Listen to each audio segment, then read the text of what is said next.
really talk about programs. That's what I can best state is do your research on Gorilla Mainframe, and you'll get an idea what Gorilla Mainframe has been about historically and some of the um, successes, if you will, of Gorilla Mainframe. I think that's important to know too. Anytime that we talk about struggle, and I'm speaking in terms of political struggle, we shouldn't always propose it as a victim type of situation, always. Meaning that oftentimes we don't necessarily have to play the victim. Sometimes there are some situations where we are victorious. And in the story of Gorilla Mainframe, from where it started from, it has been very victorious in its existence. And our struggle collectively here in the city of Dallas, where Gorilla Mainframe was founded in 2008, is sheer existence and still um, burning alive today. And so that's a very beautiful thing. But what I wanted to talk about was programs. And one of the chief programs that Gorilla Mainframe had initiated from its early days and its exception was Community Unification Day. Now, I put C.U.D as a way to describe it, so it makes sense, but Community Unification Day. That's what it's. That's basically what it is. And Community Unification Day, the purpose of it is to basically kind of bridge that gap with the community. Bridge that gap with the community, meaning that when you go into a particular neighborhood, when you go into a particular community, and you want to be able to express your ideas or tell the community what you're about, one of the best ways is to kind of meet the community in the middle, more so meet them where they at.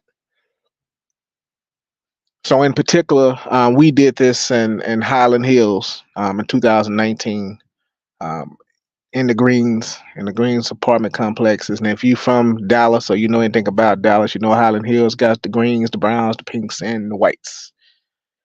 Those are the various apartment complexes. Really, more like don't take it offensive if you do, if you don't mind. More like housing projects almost. I lived in the Greens. I lived in the Greens, and I patrolled the Greens, and we created a number of different programs within that area.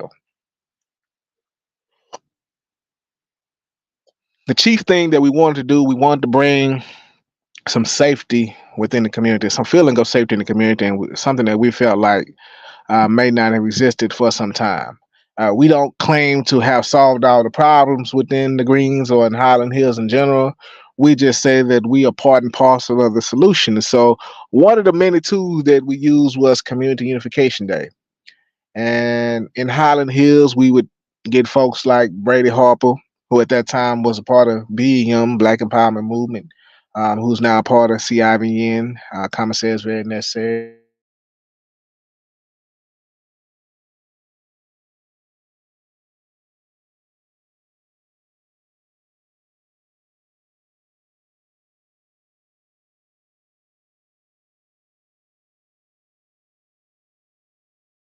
Which really got us entire day. For some, it may have put a smile upon their face, or for some, something that was unexpected but truly a blessing. That's what we were bringing to Highland Hills with Communication Day. It gave us an opportunity to connect with the children. From my experience from organizing the community, it's always have been the children and the mothers who are always willing to be at the forefront, supporting and or receiving. It's always been the children and the mothers. And I think the children, obviously, because they're the easiest to talk to, obviously. Um, they don't have a defensive ego or anything of that nature kind of blocking communication. And then the mothers, because a lot of times especially with single mothers. They don't mind receiving a little bit extra help. Ain't nothing wrong with a little extra help, but that gives us to an opportunity to explain what our program is about, and that's what communication is. Day is. It gives us a chance to discuss our programs. So we would pass out leaflets. They would get a dinner or get an item or whatever, and we would hold a little conversation, but not like in the sense that your church or your mosque would do or your religious center would do. Not necessarily like that. We would really kind of dig in and have those intimate conversations, but not in the sense that as though we're better than anyone or we're talking over anyone or preaching to anyone for that matter. We would talk to them as though we were part of the process, because really we were. And oftentimes when we did these patrols, we actually lived in the community. We were embedded with it. So we dealt with the same exact issues. If there was a shooting in Highland Hills, I wasn't 10 miles away from it in a safe zone and kind of had to come from there. I lived in the same community. I saw some of the same people. I had to deter some of the same people. I had to bring some understanding with those same people. And as in one particular occasion, I got fired down, shot at, if you will, by those same people, myself and others. And so that's what, in the essence, Communication Day is about. It's about making everyone feel as though there's a level playing field. It's about making people feel comfortable in their environment, comfortable in their skin, and making sure they understand that their life is valued. And I think that's something that we're missing in the community these days.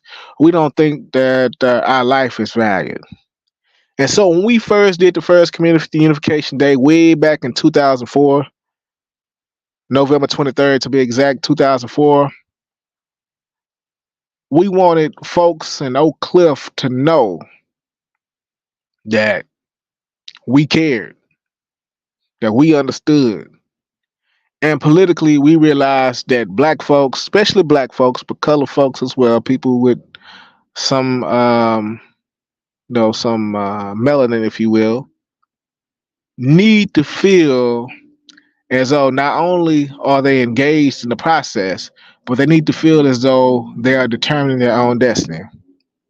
And that's what I challenge for us to develop, is that the people in these communities across these United States feel as though they are part and parcel in that process, and able to determine their own destiny, their own destiny. So there will come a situation whereas we're not necessarily looking for a downtown to solve our problems.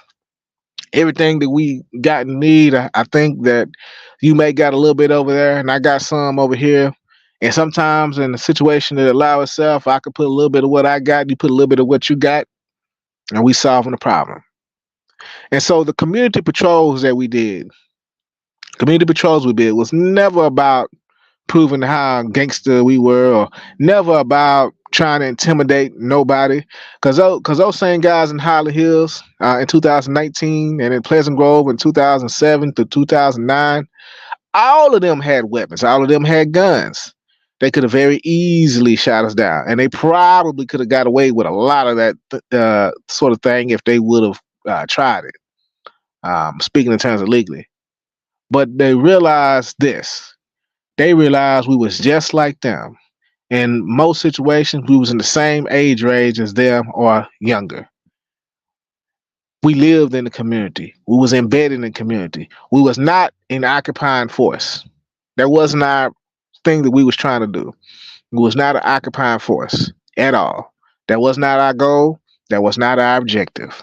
What was our goal and what was our objective was to help the community determine its own destiny, and also rid itself of fratricide, and also redirect police brutality, which we say is a euphemism for police terrorism. This was the purpose of Community Unification Day. This was the purpose of C.U.D.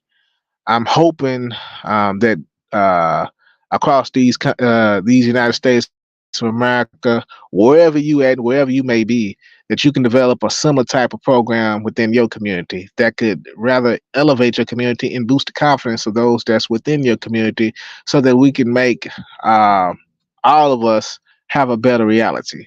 That's truly the goal. That's truly the goal. Along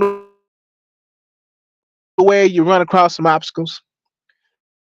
In Pleasant Grove, I ran across a brother named Scudder. In Highland Hills, I ran across a brother named D Menace. These were obstacles that I had to deal with. We had to deal with those obstacles. And usually we try to come out on top. We have yet to lose. And that's the only reason why we lose is not just because of luck and not just because of, uh, you know, just being good people. We've been able to win because we thought about what we're doing and what and why we're doing what we're doing, and we understood it. So when you grasp a thing like that and you understand what and why you're doing what you're doing, and we're not out there just trying to play cowboy, we out here trying to save lives, not only the people that we're patrolling, not only the people that we're dealing with on a daily basis, but we're saving our own lives as well. Once we realize that, then we'll get some progress. And so I leave you with that: peace, power, and prosperity. If you can, and I know I didn't, I probably didn't mention, I don't know if I did, if I didn't, but if you could like, share, comment, if you can, but definitely like and share, because I wanted to talk about these programs, and I know over the years, the biggest thing I used to tell some of these media outlets that we dealt with, that they always wanted to show like the weapons and the tools and the technology and all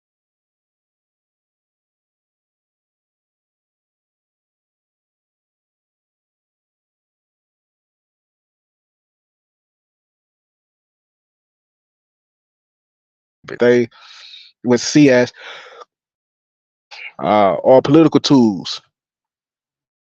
These weapons are political tools to organize masses of people. I heard Yafeuh Balogun put it as these weapons are microphones. And that's really what they are. They microphones to amplify our voices. And it's important to what we're saying and how we're going about doing what we're doing, not only in our everyday life as an individual, making sure that we take care of our families, but also being an example in terms of the community the best we can. There's no um there's no sure way to do it but through being consistent. Peace, power, and prosperity.